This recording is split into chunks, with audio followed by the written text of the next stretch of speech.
everyone. I hope you all are fine. This is your third video lecture of science. In the previous lecture, we started the topic of brain and we studied about the forebrain. And in today's lecture, we're going to study about midbrain and hindbrain. Before that, I want to share some more information about thalamus, which is the part of forebrain. अब हमने previous lecture में पढ़ा था thalamus क्या कर रहा होता है. थैलेमस बहुत से सेंसरी फंक्शंस को कंट्रोल कर रहा होता है. अब मैंने लास्ट लेक्चर में आपको बताया था कि थैलेमस और मिड ब्रेन ऑलमोस्ट दोनों सेंसरी फंक्शंस पे, सेंसरी ऑर्गन्स के फंक्शंस पे ही काम कर रहे होते हैं. फिर मैंने आपको कहा था मैं आपको इन दोनों का डिफरेंस नेक्स्ट लेक्चर में एक्सप्लेन करूंगी जब हम मिड ब्रेन पढ़ेंगे. सो थैलेमस से स्टार्ट करते हैं. थैलेमस बहुत से सेंसरी फंक्शंस को कंट्रोल कर रहा होता है. अब थैलेमस क्या करता है, थैलेमस सारे जो हमारे सेंस ऑर्गन्स होते हैं उनसे इंफॉर्मेशन को रिसीव करता है एक्सेप्ट स्मेल. स्मेल का यहाँ पे कोई काम नहीं होता क्योंकि स्मेल की जो सेंस होती है वो डायरेक्टली सेरिब्रम से कनेक्टेड होती है. वो ना थैलेमस में आती है ना मिड ब्रेन में आती है. जो सेंस की इंफॉर्मेशन स्मेल की इंफॉर्मेशन होती है वो डायरेक्ट सेरिब्रम में जाती है. थैलेमस क्या करता है, यहाँ से इंफॉर्मेशन को कंट्रोल रिसीव करता है और देखता है कि कहाँ पे किस ऑर्गन में जानी इंफॉर्मेशन को, सेरिब्रम में कि कौन से पार्ट में भेजनी है, फर्दर कहाँ भेजना है, तो वहां पे ब्रेन में उसको सेंड करता है इंफॉर्मेशन को. ठीक है, लेकिन इसके साथ साथ थैलेमस की अपनी और भी फंक्शनैलिटी होती है. थैलेमस हमारी कॉन्शियसनेस को कंट्रोल कर रहा होता है, कंट्रोल्स कॉन्शियसनेस. थैलेमस का ये बहुत इंपॉर्टेंट फंक्शन है कि हम जो जाग रहे हैं, हमारी जो वेकनेस है उसको जो कंट्रोल कर रहे हैं, हमारी अलर्टनेस है हमारी अपनी जो होती है, हम कितने अलर्ट हैं, हम कितने जाग रहे हैं, सो रहे हैं, तो उस चीज को थैलेमस कंट्रोल कर रहा होता है, जो कि बहुत इंपॉर्टेंट फंक्शन है. इवन के अगर आप थैलेमस डैमेज हो जाता है किसी पर्सन का किसी भी रीजन की वजह से, इंजरी की वजह से, एक्सीडेंट्स की वजह से, तो इट मीन्स कि उसका जो वो पर्सन कोमा में चला गया है. क्यों? क्योंकि उसकी हार्ट बीट चल रही है, वो ब्रीथ कर रहा है, लेकिन वो जब थैलेमस डैमेज हो गया तो इट मीन्स वो कॉन्शियस नहीं है, वो अवेक नहीं है, और जब वो जाग नहीं रहा तो it means that is the condition of coma. तो इतना इंपॉर्टेंट रोल थैलेमस एक तरह से प्ले कर रहा होता है हमारी बॉडी में, हमारी ब्रेन में. अच्छा, ये कुछ इन्फॉर्मेशन एक्स्ट्रा है, आपकी बुक्स में नहीं है, लेकिन अगर फर्दर आप लोगों ने बायो आगे पढ़नी है तो आप लोग को ये चीजें पता होनी जरूरी है. तो साइड पे कुछ जो एक्स्ट्रा चीजें मैं आपको साथ साथ बता रही हूँ वो साइड पे बुक्स पे लिख लिया करें नहीं पे. नेक्स्ट मिड ब्रेन पे आते हैं. अब मिड ब्रेन क्या करता है, मिड ब्रेन भी सेंस ऑर्गन से इंफॉर्मेशन को रिसीव करता है, जो हमारे सारे सेंस ऑर्गन्स होते हैं, और उनको फर्दर फोरब्रेन में, थैलेमस में जाना है, उसने सेरिब्रम में जाना है या हाइपोथैलेमस में जाना है, फोरब्रेन की कौन से पार्ट में जाना है, इंफॉर्मेशन को देखते हुए उस पार्ट में सेंड कर देता है.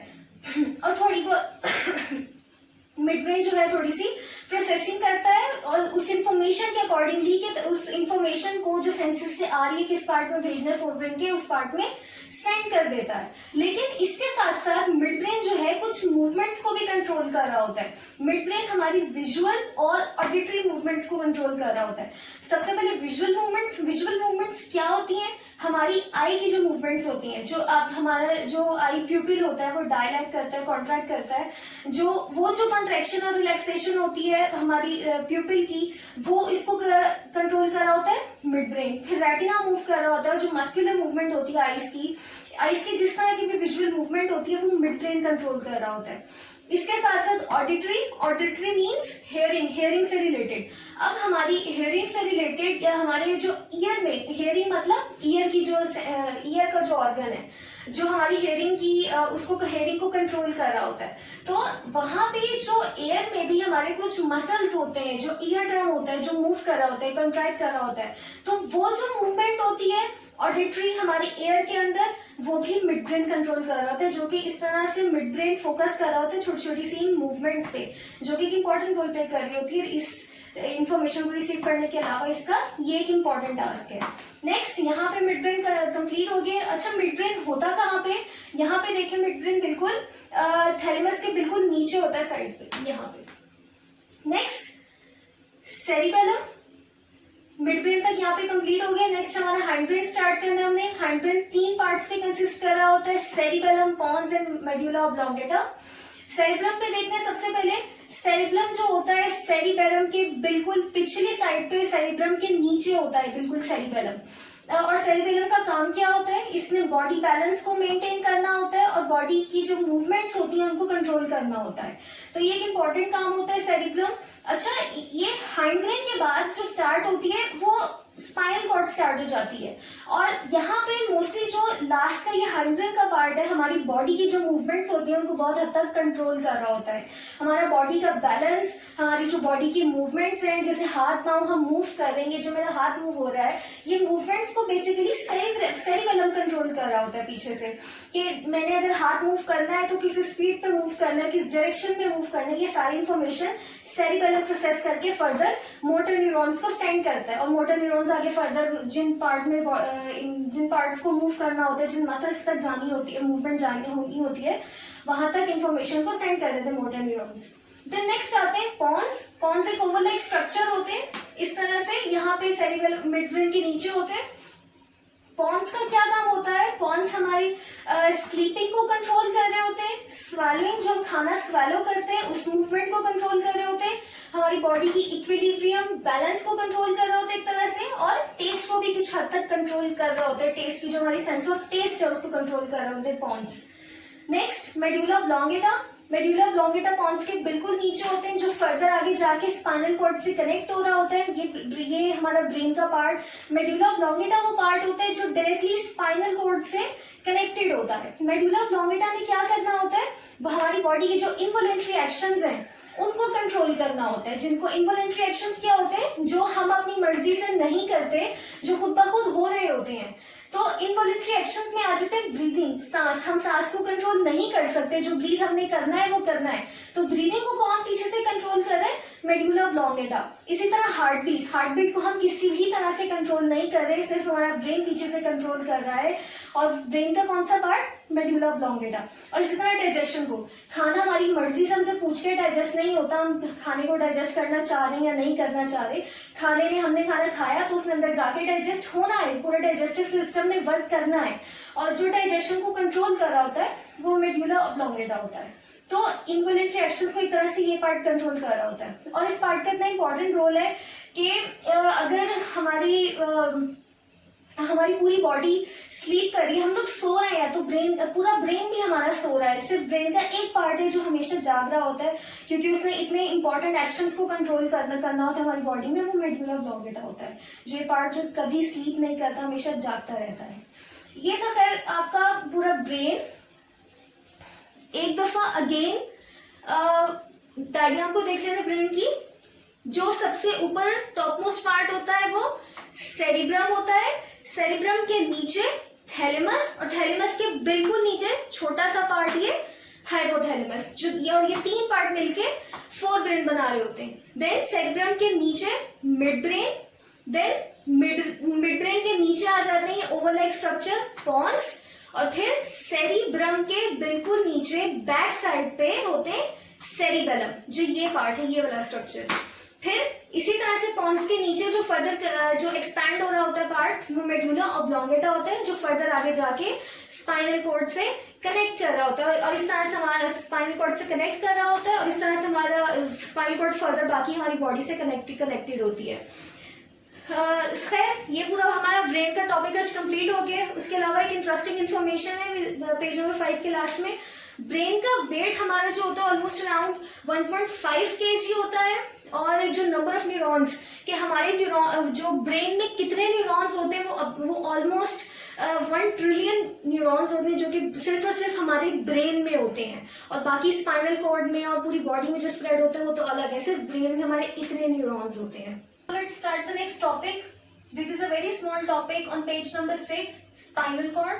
स्पाइनल कॉर्ड के बारे में प्रीवियस टॉपिक्स में कुछ पढ़ा है, यहाँ पे अगेन देख लेते हैं। एक्सटेंशन ऑफ मेडुला ऑब्लोंगेटा के स्पाइनल कॉर्ड मेडुला ऑब्लोंगेटा से फर्दर एक्सटेंड हो रही होती है, और मेडुला ऑब्लोंगेटा हाइंड ब्रेन का लास्ट पार्ट था, और ये वो पार्ट होता है जो स्पाइनल कॉर्ड को और ब्रेन को आपस में कनेक्ट कर रहा होता है। तो बहुत इंपॉर्टेंट पार्ट होता है मेडुला ऑब्लोंगेटा, अभी हमने प्रीवियस टॉपिक में पढ़ा भी। Next runs backwards. Spinal cord पीछे की हमारी बॉडी में बैक साइड पे होती है, कमर पे। Inside backbone. अच्छा, एक चीज, स्पाइनल कॉर्ड को और बैकबोन को सेम कंसीडर नहीं करना कभी भी। Backbone is basically a bone like structure. एक बोन होती है, वर्टिब्रल कॉलम होता है जिसके अंदर स्पाइनल कॉर्ड प्रेजेंट होती है, ठीक है, made up of interneurons. Spinal cord basically central nervous system का पार्ट है और सेंट्रल नर्वस सिस्टम में ब्रेन और स्पाइनल कॉर्ड कंसिस्ट कर रहे होते हैं और दोनों ही इंटरन्यूरॉन से मिलकर बने होते हैं। स्पाइनल कॉर्ड का काम क्या होता है? Controls reflex actions and some other involuntary actions. Reflex actions क्या होते हैं? रिफ्लेक्स एक्शन कहते हैं इमीडिएट एंड इनवॉलंटरी रिस्पॉन्स को, कि कुछ हुआ है और आपने अचानक से जो आपका रिस्पॉन्स आता है, एक एक्शन आता है और इनवॉलंटरी जिसपे आपका कंट्रोल नहीं होता, अचानक से हो जाता है फौरन से, वो रिफ्लेक्स एक्शन होते हैं। जैसे कि आपने किसी गर्म चीज को टच किया तो आप बगैर सोचे समझे इमीडिएटली वहां से फौरन हाथ आपका ऑटोमेटिकली हट जाएगा, वहां से हाथ हटा लोगे, that is a reflex action. और फर्दर रिफ्लेक्स एक्शन का पूरा टॉपिक है नेक्स्ट, उसमें डिटेल में पढ़ेंगे क्या होता है रिफ्लेक्स एक्शन और कैसे वर्किंग हो रही होती है। And some other involuntary action, और बहुत से जो इनवॉलंटरी एक्शंस होते हैं स्पाइनल कॉर्ड उनको भी कंट्रोल कर रहा होता है। जैसे अगर मैं यहाँ पे एग्जांपल लूँ तो डाइजेस्टिव सिस्टम की, तो डाइजेस्टिव बहुत सी कुछ नर्व्स इमर्ज हो रही होती हैं स्पाइनल कॉर्ड से जो हमारे डाइजेस्टिव सिस्टम के साथ कनेक्टेड होती हैं, और हमारी जो मूवमेंट होती है स्टमक में फूड की और स्टमक में इंटेस्टाइन्स में जो फूड मूव हो रहा होता है वहाँ पे स्पाइनल कॉर्ड कंट्रोल कर रही होती है उन इनवॉलंटरी एक्शंस को। Let's take a look at the figure 1.5 which is the figure of spinal cord. Spinal cord को यहाँ पे दो तरह से दिखाया हुआ है, ये साइड की बॉडी से दिखाया हुआ है और यहाँ पे पीछे बैक साइड से दिखाया हुआ है। ये जो फर्स्ट पार्ट है ये ब्रेन है, ब्रेन साइड से इस तरह का लगता है, लेकिन पीछे से देखें तो इसकी वॉलनट टाइप इमेज आती है ब्रेन की, और वॉलनट टाइप इमेज बेसिकली ये सेरिब्रम होता है और नीचे बाकी का फर्दर पार्ट होता है। तो ये ब्रेन है। अब ये जो बीच में ये जो कलर्ड पार्ट है that is the spinal cord, और ये जो बीच में पार्ट आ रहा है कलर्ड पार्ट ये स्पाइनल कॉर्ड है, और ये जिसके अंदर इनक्लोज्ड है ये बैकबोन है, ठीक है। और ये जो बाकी फर्दर क्या है, ये नर्व्स हैं जो स्पाइनल कॉर्ड से अराइज हो रही होती है, निकल रही होती है, ठीक है। नेक्स्ट आगे the next topic peripheral nervous system. Peripheral nervous system network of nerves होता है जो कि बहुत सारी नर्व्स जो हमारी बॉडी के हर पार्ट को, बॉडी पार्ट्स को, हमारे ऑर्गन्स को सेंट्रल नर्वस सिस्टम से कनेक्ट कर रही होती है। तो पेरिफेरल नर्वस सिस्टम भी बहुत इंपॉर्टेंट और कॉम्प्लेक्स भी होता है एक तरह से अगर देखा जाए, क्योंकि बहुत सारी नर्व्स होती हैं जो हमारे बॉडी पार्ट्स तक जा रही होती हैं और कनेक्ट कर रही होती है ब्रेन और स्पाइनल कॉर्ड से। अब ब्रेन और स्पाइनल कॉर्ड दो चीजें आ जाती हैं। इट मीन्स कि पेरिफेरल नर्वस सिस्टम में जो नर्व्स इमर्ज हो रही हैं, एक तो स्पाइनल कॉर्ड से निकल रही हैं और एक ब्रेन से निकल रही हैं, ठीक है, और वहीं जाके कनेक्ट हो रही होती हैं। तो जो नर्व्स ब्रेन से अराइज हो रही होती हैं उनको क्रेनियल नर्व्स कहते हैं, और हमारी बॉडी में ब्रेन में total 12 pairs of cranial nerves होते हैं जो हमारे कनेक्टेड होते हैं डिफरेंट बॉडी ऑर्गन से। लाइक ऑप्टिक नर्व है, optic nerve is a cranial nerve जो आई से जो आई और ब्रेन को कनेक्ट कर रही होती है, और that is a cranial nerve और कनेक्टेड होती है डायरेक्टली ब्रेन से आई जिस नर्व की वजह से। तो इस तरह से 12 पेयर्स होते हैं क्रेनियल नर्व्स के। And the second one spinal nerves arise from spinal cord, कि वो नर्व्स जो स्पाइनल कॉर्ड से निकल रही होती हैं और स्पाइनल कॉर्ड के थ्रू हमारे बॉडी के हर पार्ट तक जा रही होती हैं। And there are 31 pairs of spinal nerves हमारी बॉडी में जब फर्दर आगे हर बॉडी पार्ट से कनेक्टेड होती हैं। अच्छा, यहाँ पे इस पेरिफेरल नर्वस सिस्टम की प्रॉपर इमेज नहीं है। मैंने इसके बाद इसी वीडियो में एक एनिमेशन वीडियो साथ ही अटैच की है which is about the peripheral nervous system. Let's take a look at the animation video of the peripheral nervous system. इसको गौर से देखें, अच्छे से देखें नेक्स्ट, और इसमें बड़े अच्छे से एक्सप्लेन किया हुआ है नर्व्स को एक दिखा के कि किस तरह से नर्व्स कनेक्टेड होती हैं ब्रेन और स्पाइनल कॉर्ड के साथ। Peripheral nervous system. The nervous system is a complex, sophisticated system of the human body. It regulates and coordinates our bodily activities. This system can be divided into two parts: the central nervous system and the peripheral nervous system. Let's take a look at the peripheral nervous system. The peripheral nervous system is a channel for the relay of sensory and motor impulses between the central nervous system on one hand and the body surface, skeletal muscles and internal organs on the other hand. Neuron or a nervous cell is the basic building block of our nervous system. There are two types of neurons in the peripheral nervous system. Neurons which carry information from the body to the central nervous system are called sensory neurons, whereas neurons which carry information from the central nervous system to the rest of the body are called motor neurons. The cell bodies of peripheral neurons are often found grouped into clusters called ganglia. The peripheral nervous system is composed of two kinds of nervous systems. The first one is called the somatic nervous system, which is composed of spinal nerves and cranial nerves. The cranial nerves are the ones which exit from the brain, and the spinal nerves exit from the spinal cord. There are 12 pairs of cranial nerves. Some cranial nerves are sensory nerves which carry sensory information from the external stimuli or body organs to the central nervous system. For example, olfactory nerves for nose, optic nerves for the eyes, and auditory nerves for ears. Some cranial nerves are motor nerves, like the ones going to the eye muscles that carry information from the central nervous system to body organs. Most of the cranial nerves contain motor as well as sensory fibers and can be described as mixed nerves, like the ones that originate and terminate in the face and tongue. There are 31 pairs of spinal nerves. These nerves are grouped into 8 cervical, 12 thoracic, 5 lumbar, 5 sacral, and 1 coccygeal, according to the region of the vertebral column from which they arise. All of the spinal nerves are mixed, that is, they contain both sensory and motor neurons. So students, this is our today's lecture. We studied about midbrain, hindbrain, spinal cord and peripheral nervous system. Now it is your diary to draw figure 1.4 and 1.5 on your copies. Also learn page number 4 and 5.